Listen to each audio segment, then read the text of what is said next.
ನಮಸ್ಕಾರ ವೀಕ್ಷಕರೇ, ಪರಂ motivation YouTube ಚಾನಲ್ಗೆ ತಮಗೆ ಸ್ವಾಗತ. ಇಂದು ನಾವು ತಿಳಿದುಕೊಳ್ಳುತ್ತಿರುವ ವಿಷಯ ನಮ್ಮ ಜೀವನಕ್ಕೆ ತುಂಬ ಅವಶ್ಯಕವಾಗಿರುತ್ತದೆ. ಆ ವಿಷಯ ಯಾವುದೆಂದು ನೋಡೋಣ ಬನ್ನಿ ವೀಕ್ಷಕರೇ. ಸೋಲು ಎಂಬ ವಿಷಯ ನಮ್ಮ ಜೀವನದಲ್ಲಿ ಎಲ್ಲವನ್ನು ತಲೆಕೆಳಗೆ ಮಾಡಿಬಿಡುತ್ತೆ. ಯಾರೂ ಈ ಜಗತ್ತಿನಲ್ಲಿ ಸೋಲದೇ ಇರುವ ವ್ಯಕ್ತಿಗಳಿಲ್ಲ. ನಾವು ಎಷ್ಟು ಜೀವನದಲ್ಲಿ ಕೆಳಗೆ ಬೀಳುತ್ತೀವೋ ಅಷ್ಟು ಮೇಲೆ ಬರುತ್ತೇವೆ. ಹಾಗೆ ಸೋಲು ಎನ್ನುವುದು ಯಶಸ್ಸಿನ ದಾರಿ. ವೈಫಲ್ಯಕ್ಕೆ ಅಂಜಬಾರದು. ಜಗತ್ತಿನಲ್ಲಿ ಸೋಲಿನಿಂದ ಯಶಸ್ಸಿನತ್ತ ತಿರುಗಿದ ಪ್ರಮುಖ ವ್ಯಕ್ತಿಗಳ ಸಕ್ಸಸ್ಸನ್ನು ನೋಡೋಣ ಬನ್ನಿ ವೀಕ್ಷಕರೇ. ಸಾಧನೆ ಮಾಡಬೇಕೆಂಬ ಹೊರಟಿರುವ ನಿಮಗೆ ಸ್ಫೂರ್ತಿಯಾಗುತ್ತದೆ.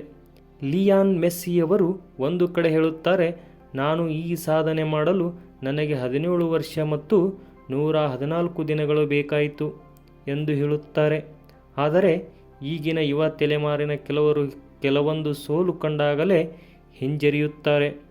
ಈ ಜಗತ್ತಿನಲ್ಲಿ ಯಶಸ್ಸು ಪಡೆದ ವ್ಯಕ್ತಿಗಳನ್ನೊಮ್ಮೆ ನೋಡಿ. ಯಾರೂ ಒಂದೇ ರಾತ್ರಿ ಕಳೆದು ಬೆಳಗಾಗುವಾಗ ಯಶಸ್ಸು ಪಡೆದಿರುವುದಿಲ್ಲ. ಅವರ ಯಶಸ್ಸಿನ ಹಿಂದೆ ನೂರಾರು ವೈಫಲ್ಯಗಳ ಕಥೆ ಇರುತ್ತದೆ. ಸೋಲಿನಿಂದ ಕಂಗೆಟ್ಟವರು ಯಶಸ್ಸಿನತ್ತ ಸಾಗಲು ಹಿಂಜರಿಯಬಾರದು.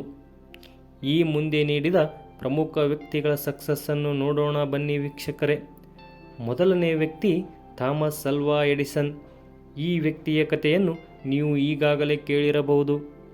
ಆದರೂ ಸೋಲಿಗೆ ಹೆದರಬಾರದು ಎನ್ನುವುದಕ್ಕೆ ಸದಾ ನೆನಪಾಗುವ ವ್ಯಕ್ತಿ ಇವರು. ಬಲ್ಬ್ ಕಂಡುಹಿಡಿದು ಜಗತ್ತಿಗೆ ಹೊಸ ಬೆಳಕು ನೀಡಿದ ವ್ಯಕ್ತಿ ಇವರು. ಒಂದು ಬಲ್ಬ್ ಕಂಡುಹಿಡಿಯಲು ಮೊದಲು 1000ಕ್ಕೂ ಹೆಚ್ಚು ಬಾರಿ ವೈಫಲ್ಯ ಕಂಡಿದ್ದಾರೆ. ಥಾಮಸ್ ಅಲ್ವಾ ಎಡಿಸನ್ ವಿದ್ಯಾರ್ಥಿಯಾಗಿದ್ದಾಗ ಶಾಲೆಯಲ್ಲಿ ಪ್ರತಿನಿತ್ಯ ಇವನ ಬಗ್ಗೆ ದೂರು ನೀಡುತ್ತಿದ್ದರಂತೆ. ಇವನ ಟೀಚರ್ ಇವನ ಅಮ್ಮನಲ್ಲಿ ಹೇಳುತ್ತಿದ್ದರಂತೆ, ನಿಮ್ಮ ಮಗ ಓದುವುದಿಲ್ಲ, ಚುರುಕಿಲ್ಲ, ಈತ ಯಶಸ್ಸು ಪಡುವುದಿಲ್ಲ ಎಂದು ಹೇಳುತ್ತಿದ್ದರಂತೆ. ಈತನ ಮೆದುಳು ತುಂಬ ಸ್ಲೋ, ಈತನಿಗೆ ಬೋಧನೆ ಮಾಡುವುದು ವ್ಯರ್ಥ ಎಂದು ಹೇಳುತ್ತಿದ್ದರು. ಆದರೆ ಹಲವು ಶತಮಾನಗಳ ಕಾಲ ನೆನಪಿಟ್ಟುಕೊಳ್ಳುವಂತಹ ಅನ್ವೇಷಣೆಯನ್ನು ಇದೇ ದೊಡ್ಡ ವ್ಯಕ್ತಿ ಥಾಮಸ್ ಅಲ್ವಾ ಎಡಿಸನ್ ಮಾಡಿರುತ್ತಾನೆ. ಈಗ ಇತಿಹಾಸ 1000 ಬಾರಿ ಬಲ್ಬ್ ಕಂಡುಹಿಡಿಯಲು ವಿಫಲವಾದರೂ ಈ ವ್ಯಕ್ತಿ ಹಿಂಜರಿಯಲಿಲ್ಲ. ಇವರು ಕೂಡ ಒಮ್ಮೆ ವಿಫಲವಾದರೆ ಅಲ್ಲಿಗೆ ಅನ್ವೇಷಣೆ ನಿಲ್ಲಿಸಿದ್ದರೆ ಇವತ್ತು ಜಗತ್ತು ಬಲ್ಬ್ ನೋಡುತ್ತಿರಲಿಲ್ಲ. ಹಾಗೆಯೇ ಇನ್ನೊಬ್ಬ ವ್ಯಕ್ತಿಯ ಜೀವನದಲ್ಲಿ ಹೇಗೆಲ್ಲ ಆಗಿದೆ ನೋಡಿ ಫ್ರೆಂಡ್ಸ್.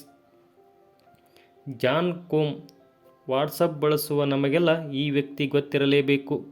ಈತ ವಾಟ್ಸಪ್ಪನ್ನು ಕಂಡುಹಿಡಿದವರು. ಇವರ ಜೀವನದಲ್ಲೂ ಉದ್ಯೋಗಕ್ಕಾಗಿ ಅಲೆಯುತ್ತಿರುವಾಗ ಫೇಸ್ಬುಕ್ ಕಂಪನಿಗೆ ಇಂಟರ್ವ್ಯೂ ಕೊಡಲು ಹೋದಾಗ ಇವರನ್ನು ಕೆಲಸ ನೀಡಲು ನಿರಾಕರಿಸುತ್ತಾರೆ.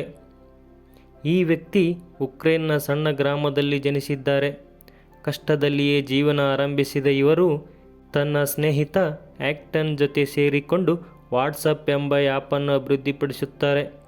ಪ್ರತಿ ತಿಂಗಳು ವಾಟ್ಸಪ್ ಬಳಕೆದಾರರ ಸಂಖ್ಯೆ 1.2 ಶತಕೋಟಿ ಹೆಚ್ಚುತ್ತಾ ಹೋಯಿತು. ಫೇಸ್ಬುಕ್ ಕಂಪನಿಗೆ ಈ ಆ್ಯಪನ್ನು ಕಡೆಗಣಿಸಲು ಸಾಧ್ಯವಾಗಲಿಲ್ಲ. ಈ ಆ್ಯಪನ್ನು ಕೆಲವು ವರ್ಷಗಳ ಹಿಂದೆ $19 ಶತಕೋಟಿ ಫೇಸ್ಬುಕ್ ಖರೀದಿಸುತ್ತದೆ. ಒಂದು ಸಮಯದಲ್ಲಿ ಉದ್ಯೋಗ ನೀಡಲು ನಿರಾಕರಿಸಿದ ಕಂಪನಿಯೇ ಈ ಆ್ಯಪನ್ನು ಖರೀದಿಸುತ್ತದೆ. ಅದಕ್ಕೆ ಹೇಳುವುದು ವೀಕ್ಷಕರೇ, ಜೀವನದಲ್ಲಿ ಆತ್ಮವಿಶ್ವಾಸವನ್ನು ಯಾವತ್ತಿಗೆ ಕಡಿಮೆ ಮಾಡಿಕೊಳ್ಳಬಾರದು. ಮುಂದೊಂದು ದಿನ ಯಶಸ್ಸು ಸಿಕ್ಕೇ ಸಿಗುತ್ತದೆ ಎಂದು ಹೇಳುತ್ತಾ, ಈ ಮಾಹಿತಿ ತಮಗೆ ಇಷ್ಟವಾದಲ್ಲಿ ನಮ್ಮ ಚಾನಲನ್ನು ಸಬ್ಸ್ಕ್ರೈಬ್ ಮಾಡಿ ಮತ್ತು ಶೇರ್ ಮಾಡುವುದನ್ನು ಮರೆಯಬೇಡಿ. ಶುಭ ದಿನ.